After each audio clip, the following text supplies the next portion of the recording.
So there are a lot of very interesting design choices with autopilot early on. First is showing on the instrument cluster or in the Model 3 on the center stack display what the combined sensor suite sees. What was the thinking behind that choice? Was there debate? What was the process? The whole point of the display is to provide a health check on the vehicle's perception of reality. So the vehicle's taking in information from a bunch of sensors, primarily cameras, but also radar and ultrasonics, GPS, and so forth.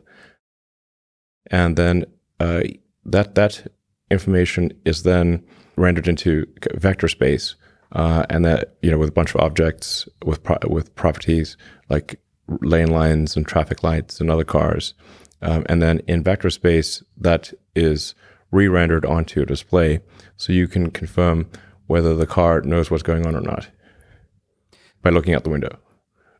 Right. I think that's an extremely powerful thing for people to get an understanding, so to become one with the system and understanding what the system is capable of. Mm-hmm. Now, have you considered showing more? So if we look at the computer vision, like road segmentation, lane detection, vehicle detection, object detection underlying the system, there is at the edges some uncertainty. Have you considered revealing the parts that the uncertainty in the system, the sort of probabilities associated with say image recognition or something like that? Yeah. So right now it shows like the vehicles in the vicinity, a very clean, crisp image, and people do confirm that there's a car in front of me, and the system sees there's a car in front of me. But to help people build an intuition of what computer vision is by showing some of the uncertainty. Well, I think it's in my car. I always look at the sort of the debug view, and there's two debug views.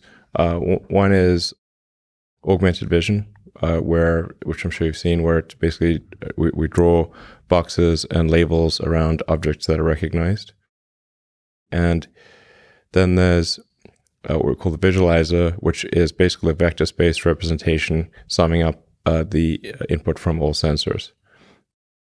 That does not show any pictures, but it shows all of the. It basically shows the car's view of the world in vector space.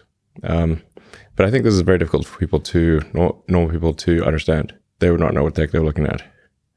So it's almost an HMI challenge to the current things that are being displayed is optimized for the general public understanding of what the system is capable of. It's like if you have no idea how computer vision works or anything, you can still look at the screen and see if the car knows what's going on. And then if you're a development engineer, or if you have the development build like I do, then you can see all the debug information. But those would just be like total gibberish to most people.